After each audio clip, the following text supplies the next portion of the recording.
जिन्होंने late join किया, कुछ बैकलॉग्स थे वो कवर किए, टेस्ट में कुछ अच्छे परफॉर्मेंस इनके देखने को मिले हमें।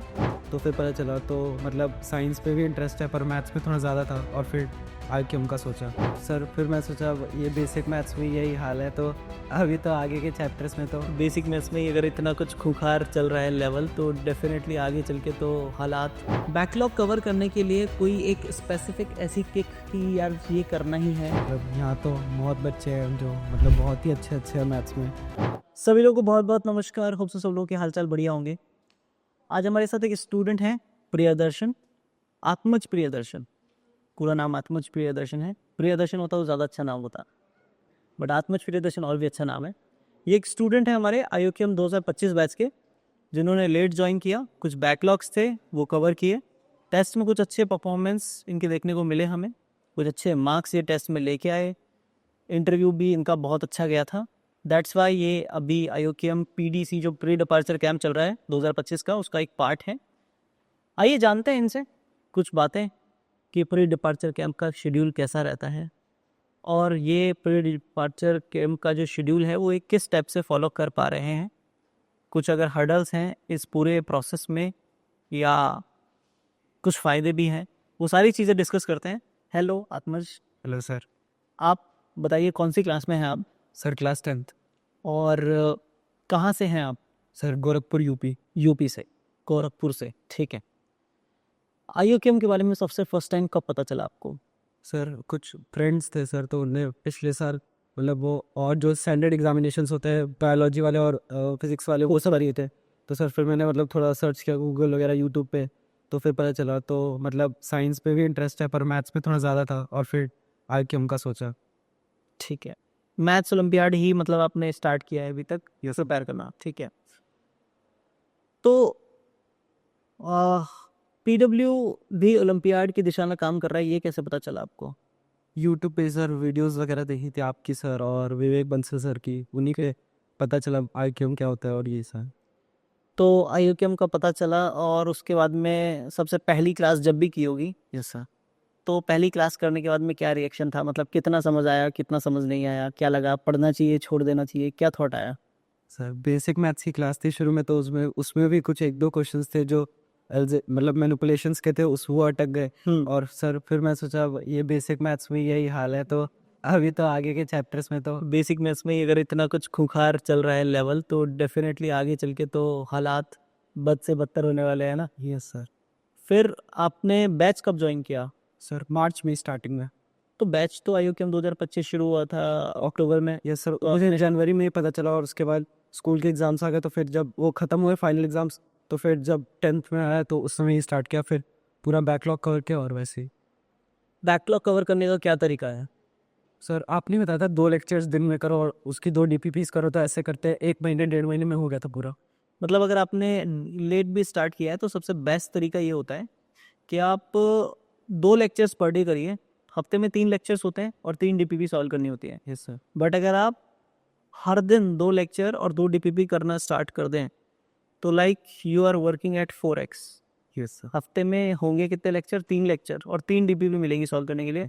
लेकिन आप अगर हर दिन 2 DPP सॉल्व कर रहे हैं, 2 लेक्चर कर रहे हैं, तो like you are doing 12 lectures in 6 days span, अगर संडे को हटा दे तो जहाँ 3 लेक्चर बाकी सब बच्चे कर रहे हैं और आप 12 लेक्चर कर रहे हो, तो definitely you are on the 4x mode. Yes sir. तो 1-1.5 महीने में बैकलॉग खत्म हो जाता है, चाहे कितना भी ज़्यादा बैकलॉग हो। Yes sir. बैकलॉग कवर करने के लिए कोई एक स्पेसिफिक ऐसी किक कि यार ये करना ही है, ये रिक्वायर्ड है, या मतलब अगर कोई बच्चा सोचे कि 2 लेक्चर करने हैं पर डे और इसमें थोड़ा सा भी डिसिप्लिन ऊपर नीचे करे, तो क्या बैकलॉग कवर करने में दिक्कत आएगी, या फुल्ली डिसिप्लिन होके ही बैकलॉग कवर किया जा सकता है? नहीं सर, वो तो करना ही पड़ेगा वरना फिर अगले दिन का मतलब अगर पिछले दिन का बच गया फिर अगले दिन फिर मतलब वो भी करो, फिर उसके बाद फिर अगले दिन के 2 लेक्चर्स 2 DP और ऐसे फिर संडे का दिन पूरा वेस्ट हो जाएगा। उससे अच्छा संडे को तुम मॉड्यूल और थोड़े डाउट सेशंस रिकॉर्डेड देख लो, उसके भी क्वेश्चंस कर लो थोड़े से। तो संडे ऐसे ही रिविजन में यूज़ कर लेता था और ये मतलब नहीं बने देता था। अगर रात में थोड़ा जगना पड़ गया तो रात में जग के कर लिया, पर मतलब 2 लेक्चर्स जो आज का काम है वो आज ही किया। Yes sir. अगर एक छोटा सा पॉइंट आपने और बोला, doubt session, recorded doubt session देख लेना।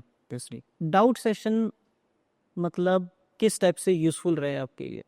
सर मतलब मैं लेट ज्वाइन किया तो उन चैप्टर्स के तो मैं नहीं कर पाता था, लाइन जो होते थे। तो पर सर मैं मतलब लास्ट में भी जब मैं पूरा मेरा सिलेबस कवर होगा और अब मुझे बस सर क्वेश्चन प्रैक्टिस चाहिए थी, तो मैंने मॉड्यूल भी कर रखे थे, पर डाउट सेशंस में बहुत मॉड्यूल के बाहर के भी क्वेश्चंस थे। तो वो सब मतलब इसलिए मैंने डाउट सेशंस देखे, क्योंकि उसमें अलग अलग बच्चे मतलब जो डाउट्स बता रहे थे उनको खुद से ट्राई किया सॉल्व करने का। फिर सर आपकी अप्रोच, फिर और भी बच्चे जो अपने अंदर अलग अलग बता रहे थे उन वेव्स में ट्राई किया। तो उससे भी सर मतलब लास्ट में रिविजन में बहुत फ़ायदा हुआ उसके वजह से। मतलब मेन चीज़ तो क्वेश्चन प्रैक्टिस ही है yes at the end. Olympiad preparation में जो सबसे मेन चीज़ है, सबसे मेन रोल प्ले करती है जो चीज़, वो क्वेश्चन प्रैक्टिस है। Yes sir. क्वेश्चन प्रैक्टिस जितनी ज़्यादा होगी उतना ज़्यादा मज़ा आएगा प्रिपरेशन में, और उतना ही ज़्यादा अच्छा रहेगा आपका पूरा थॉट प्रोसेस, क्योंकि at the end question solve करने में थॉट प्रोसेस की ज़रूरत होती है। तो प्री डिपार्चर कैंप में आके कैसा लग रहा है? बहुत अच्छा लग रहा है सर, मतलब यहाँ तो बहुत बच्चे हैं जो मतलब बहुत ही अच्छे अच्छे हैं मैथ्स में। अपने स्कूल में तो रहता था तो वहाँ पे मतलब कोई ओलंपियाड की तैयारी उतनी करता नहीं है, तो उधर सोचने लगा था कि मैं ही अगर रहता हूँ। वो वाला सिस्टम है कि एक कुएं के मेंढक हैं, हाँ तो वही मेरे साथ वो हो गया। कुएं के अंदर टॉप करने में लगे हुए हैं, और यहाँ पे आए तो यहाँ पे पता चला ये तो पूरा समंदर है। यस सर, वैसा ही हो गया मेरा। पर बहुत चीज़ इन बच्चों से बहुत सीखने को मिल रहा है सबसे यहाँ पे। क्या शेड्यूल रहता है प्री डिपार्चर कैंप का? से सुबह तो 8 बजे से टेस्ट स्टार्ट हो जाता है 11 बजे तक। ठीक है। फिर सर आधे घंटे का ब्रेक होता है, तो उसमें मतलब टेस्ट के सोल्यूशंस मिलते हैं और कॉपीज़ ले आओ। फिर 11:30 से 1:30 के अराउंड तक क्लास होती है। फिर सर लंच करो और फिर 2 से 4 तक डिस्कशन होता है। और फिर उसके बाद सर 4 से 5:30 अराउंड क्लास होती है एक और उसके बाद फिर एक डाउट सेशन और फिर सर डिनर। उसके बाद मतलब फ्री हो जाते हो तो उसमें अपना जो DPPs और वो स्टडी है जो भी। ये सब वही सब करना होता है। मतलब हर दिन रोजाना आप कितनी प्रॉब्लम्स से एनकाउंटर होते हो यहाँ पे? नई प्रॉब्लम्स कितनी? सर 40 to 50 के अराउंड की DPPs और टेस्ट के भी मिला के। 30 क्वेश्चन तो टेस्ट के हो गए, यस सर। और और 10-10 क्वेश्चन की 2 डीपीपी हो गई, 50 तो ये हो गए। और सर फिर क्लासेस भी। लाने जो क्वेश्चन और यस सर। मतलब अगर 12-13 दिन का अगर ये वर्कशॉप है, तो इस वर्कशॉप से आप कितना सीख के जाने वाले हो? कम से कम कुछ 500 से 1000 क्वेश्चंस के बीच में आपको एक प्रिपरेशन मिलने वाली है अच्छी है। क्या लगता है आपको, मतलब इस बार का पेपर कैसा आएगा? सर ऐसा मतलब IQ का पेपर तो प्रेडिक्ट नहीं हो सकता कि। बट फिर भी मतलब एक वो होता है कि 23 का पेपर बहुत खतरनाक था, 24 को उन्होंने थोड़ा आसान किया, लेकिन फिर लोगों ने कहा कि यार ये तो बहुत आसान कर दिया। तो मतलब मुझे ऐसा लगता है कि जो पेपर सेट करने वाले टीचर्स रहते होंगे, वो भी, उन तक भी रिएक्शन तो पहुंचते ही होंगे, क्योंकि बातें छुपती तो है नहीं।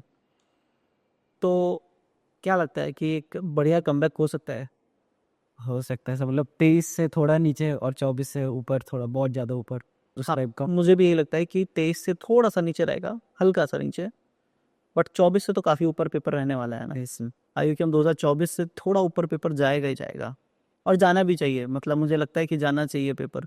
और लास्ट ईयर जो कट ऑफ थोड़ी सी भागी थी, उस कट ऑफ को वापस दायरे में लेके आएंगे, है ना। 36% के नीचे ही कट ऑफ रहनी चाहिए, है ना, यस सर। क्योंकि ये ऑरा होता है ओलंपियाड का कि किसी भी हालात में जिन मार्क्स पर बच्चा बाकी एग्जाम्स में पास हो जाता है, उससे कम मार्क्स पर यहाँ पे स्टेज ही क्लियर हो जाती है। Yes sir. तो ये एक ऑरा है ओलंपियाड्स का, बढ़िया है।